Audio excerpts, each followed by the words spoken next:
আমি প্রথম সাময়িকী যে পরীক্ষা, সেই প্রথম সাময়িকী পরীক্ষায় 50-এ 9 পেলাম ইলেকটিভ ম্যাথে। আমার মাকে আমি কোনোদিন অসুস্থ হতে দেখিনি। সেই মা যখন চাঁপাইনবাবগঞ্জ থেকে ঢাকা আসছেন যে বাসে, সেই বাসে একটি পেট্রোল বোমার আক্রমণ হয়। টার্নিং টকস বাংলাদেশ, অনুপ্রেরণার গল্প। আমি আশরাফ জুয়েল, পেশায় একজন চিকিৎসক এবং একজন লেখক। প্রত্যেকটা মানুষের জীবনের কিছু গল্প থাকে, তেমনি আমার জীবনেরও কিছু গল্প আছে।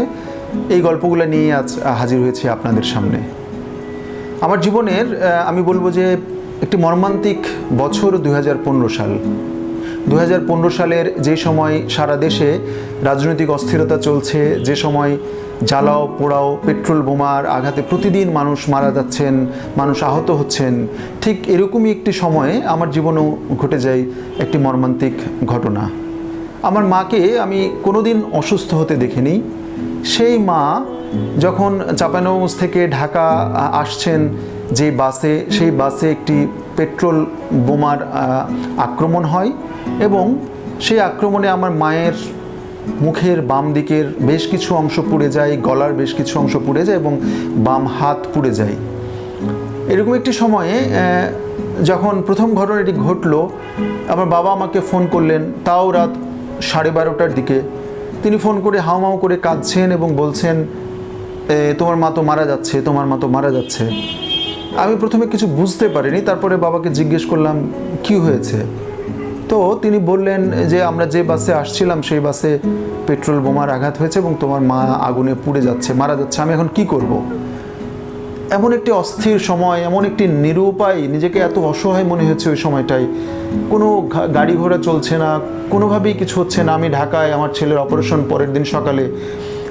আমি দৌড় দিয়ে হাসপাতালের কেবিন থেকে নেমে রাস্তায় এসে দাঁড়ালাম। দাঁড়িয়ে লিটারেলি আমি চিৎকার করে কাঁদতে আরম্ভ করলাম আসলে। তারপরে স্থির হয়ে রাজশাহীতে যেসব আত্মীয় স্বজন বা বন্ধুবান্ধব যারা চিকিৎসক আছেন তাদের ফোন দিলাম। পুলিশের গাড়িতে করে আমার মাকে রাজশাহী মেডিকেল কলেজে নিয়ে আসা হলো। নিয়ে আসার পরে চিকিৎসা আরম্ভ হলো। তারপরে যা হোক একদিন পরে তাকে আমরা ঢাকায় নিয়ে আসলাম এবং দীর্ঘ 2 মাসের হাসপাতাল জীবন পার করে মৃত্যুর সঙ্গে লড়ে তিনি বাড়িতে আসলেন। এরকম একটি ঘটনা আমার চিন্তার জগতে একটা, আমি বলবো যে এক ধরনের ঝড় তুলে দিল বা আমাকে খুব আন্দোলিত করলো যে আসলে এই যে আমি প্রতিদিন আইসিইউতে এত মানুষের পাশে থাকি, এত মুমূর্ষু রোগীর পাশে থাকি, কিন্তু মানুষ কেন এভাবে আক্রান্ত হচ্ছে, কেন এত মানুষ প্রতিদিন নতুন নতুন বিপদের মুখোমুখি হচ্ছে। এই চিন্তাটা আমাকে নাড়া দিতে থাকলো এবং নাড়া দিতে গিয়ে আমি বেশ কিছু প্রশ্ন আমি নিজের কাছে রাখলাম এবং এই প্রশ্নের উত্তরগুলো আমি পেতে আরম্ভ করলাম।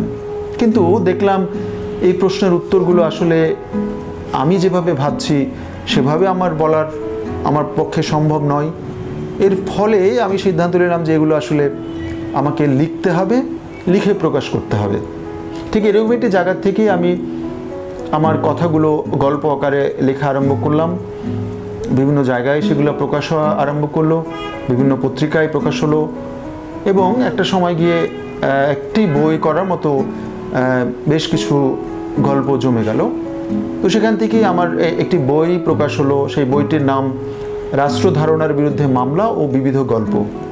তারপরের থেকে লিখে যাচ্ছি এবং আমার কাছে যেটা মনে হয়েছে যে একজন মানুষের যখন আমরা আমাদের ভাবনাগুলো প্রকাশ করতে দ্বিধাগ্রস্ত হই, তখন একজন লেখক হিসেবে আমি সেই স্বাধীনতাটা উপভোগ করি এবং আমার লেখার মাধ্যমেই আমি আমার এই বেদনার কথাগুলো, এই আনন্দ উল্লাস বা দুঃখের কথাগুলো লিখি। এই ছিল আমার লেখক হয়ে ওঠার একটি গল্প। এর আগে যেটা ছিল সেটা হচ্ছে আমি ছোটোবেলার থেকেই এক ধরনের স্বপ্ন দেখতাম যে চিকিৎসক হব। সেই চিকিৎসক হব এইরকম একটি স্বপ্ন আমার মাথায় বা আমার মনে গেঁথে দিয়েছিলেন আমার শ্রদ্ধেয় দাদা। তিনি আজ নেই আমাদের মধ্যে। এই মানুষটি স্বপ্ন দেখাতে পারতেন এবং সেই স্বপ্নটাকে বাস্তবে রূপ দেওয়ার জন্য যা যা করা লাগতো তিনি সেটার পথও বাতলে দিতে পারতেন। তো তিনি সবসময় বলতেন যে তুমি চিকিৎসক হলে মানুষের সেবা করার সুযোগ পাবে, এটা হচ্ছে সবচেয়ে একটি বড় সুযোগ। এবং সত্যিই আমি যখন চিকিৎসক হলাম তখন দেখলাম যে এটি সত্যিই আমার জীবনের সবচেয়ে একটি বড় অপরচুনিটি, যেটিকে কাজে লাগিয়ে আমি মানুষের পাশে দাঁড়াতে পারি। তো আমি রাজশাহী কলেজ থেকে আমার ইন্টারমিডিয়েট পাশ করে আমি চলে আসলাম শহীদ জিয়া রহমান মেডিকেল কলেজ বগুড়ায়। সেখান থেকে গ্র্যাজুয়েশন করে আসলাম ঢাকায়। তারপরেও শিক্ষা জীবনের কিছু কিছু ছোট্ট ছোট্ট ঘটনা একটু অন্যভাবে আসলে নাড়িয়ে দেয়। তো এরকম একটি ঘটনা, সেটা হচ্ছে ক্লাস 9-এর আমি প্রথম সাময়িকী যে পরীক্ষা, সেই প্রথম সাময়িকী পরীক্ষায় 50-এ 9 পেলাম ইলেকটিভ ম্যাথে। আমি ভীষণ লজ্জিত এবং হতাশ হয়ে বাবার কাছে যখন বললাম যে আমি তো 50-এ 9 পেয়েছি, তিনি খুব চমৎকারভাবে এটিকে অ্যাকসেপ্ট করলেন এবং বললেন যে আসলে 50-এ 9 পাওয়ার মতো ছাত্র তুমি না, আমার মনে হয় তুমি চেষ্টা করলে তুমি অনেক ভালো করবে। এই কথাটি আমার মধ্যে আরেক ধরনের একটি পজিটিভ চিন্তার দরজা খুলে দিয়েছিল, যে আমি ভেবেছিলাম হয়তো বকা দিবে, হয়তো মার দিতে পারে, সেটা না করে তিনি বললেন যে না, তুমি 9 পাওয়ার মতো ছাত্র না, তুমি চেষ্টা করো, আমার মনে হয় ভালো করবে। সত্যিই দেখা গেল যে আমি এসএসসিতে অঙ্কে অনেক হাইয়েস্ট মার্ক পেলাম, 2 অঙ্কে, ইলেকটিভ ম্যাথ এবং জেনারেল ম্যাথ। তো এই যে গল্পগুলো প্রতিটি মানুষের জীবনেই আসে এবং এগুলো বারবার মনে আসে আমাদের।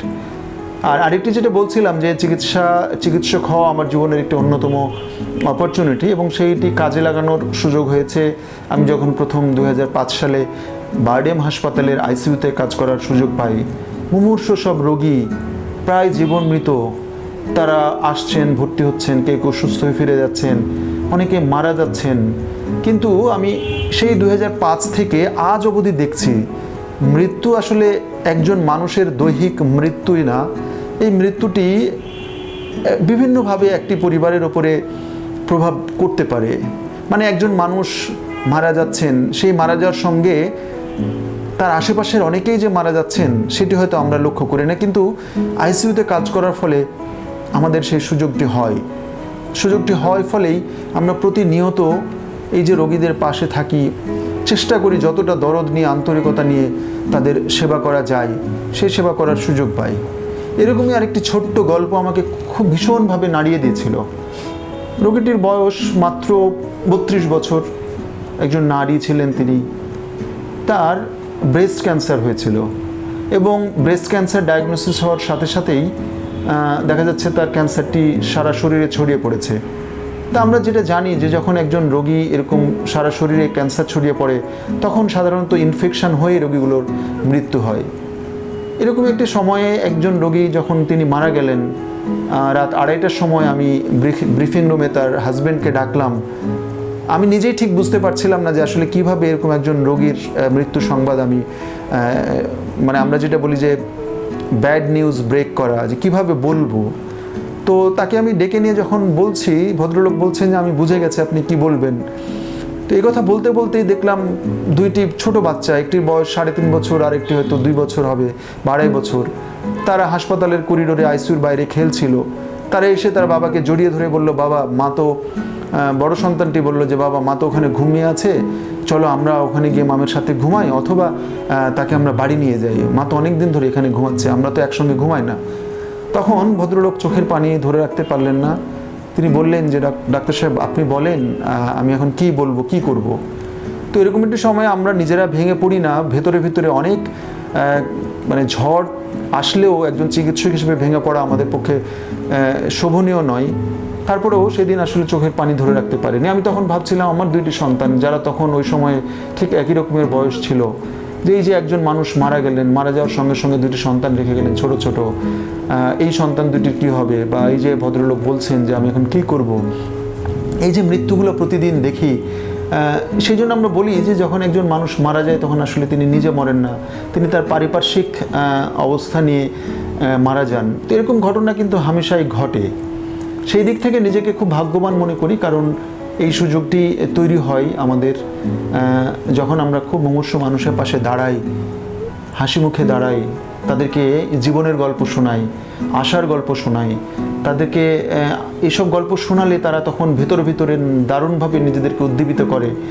আর আমরা সবসময় বলি যে আইসিইউতে একজন রোগীর জীবন মৃত্যুটা অনেকটাই রোগী এবং রোগীর অ্যাটেন্ডেন্টদের উপরে নির্ভর করে। কারণ রোগী যদি তার সমস্ত আশা হারিয়ে ফেলেন, তখন সেই রোগীকে বাঁচানো খুব মুশকিল হয়ে যায়। কারণ রোগী হাল ছেড়ে দিলে বা রোগীর আত্মীয় স্বজনরা হাল ছেড়ে দিলে তখন দেখা যায় যে সেই রোগীকে আসলে ফিরিয়ে আনা খুব কঠিন হয়ে যায়। তারপরেও প্রতিদিন দেখছি মৃত্যু, প্রায় 15 বছর ক্রিটিক্যাল কেয়ারে কাজ করছি, নতুন নতুন অভিজ্ঞতার মুখোমুখি হচ্ছি। এই অভিজ্ঞতাগুলো কিন্তু আমার লেখক হিসেবে আমি নিজেকে মানে ম্যাচিওর হয়ে উঠতে কিছুটা সাহায্য করে। আমি অনেক গল্প নেই এইসব মৃত্যু থেকে, এইসব অভিজ্ঞতা থেকে, এবং সেগুলো আমার গল্প বা আমার সাহিত্যে সেগুলো নিয়ে আসি। সেগুলোকে এক ধরনের টিকিয়ে রাখার একটা প্রচেষ্টা। হয়তো কোনো একদিন কোনো পাঠক পড়বেন সেগুলো পড়ে তিনি নিজেকে হয়তো এই অবস্থার মধ্যে খুঁজে পাবেন। তো এই যে প্রতিনিয়ত আমাদের জীবনের যে একটি যুদ্ধ, সেই যুদ্ধটা কিন্তু আমরা প্রত্যেকেই যার যার জায়গা থেকে করে যাচ্ছি। জীবন মানেই যুদ্ধ। আমরা জানি যে একটি ডিম্বাণুর সঙ্গে একটি শুক্রাণুর মিলিত হওয়ার যে প্রচেষ্টা, সেটি লিটারেরই একটি অনেক বড় যুদ্ধ। সেই যুদ্ধেই একটি শুক্রাণু যখন জয়ী হয় এবং একটি ডিম্বাণুর সঙ্গে মিলিত হয়ে একটি জাইগোট তৈরি করে, তখন থেকে আসলে জীবন যুদ্ধটা আরম্ভ হয়। তারপরে মায়ের পেটটাই একজন মানুষের সবচেয়ে নিরাপদ জায়গা থাকে। মায়ের পেট থেকে বেরিয়ে আসার পরের থেকেই মানুষ প্রথম চিৎকার দেয়, তার উপস্থিতির জানান দেয়। সে জানান দেয় যে হ্যাঁ, আমি যুদ্ধ করতে এসেছি।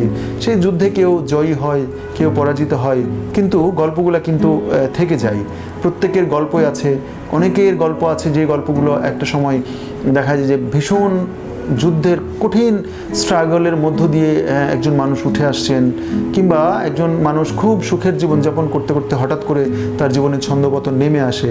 তো এইসব নিয়ে আসলে থাকলে চলবে না, আমাদের সামনে এগিয়ে যেতে হবে এবং আমাদের এই যুদ্ধটা জারি রাখা খুব প্রয়োজন বেঁচে থাকার স্বার্থে।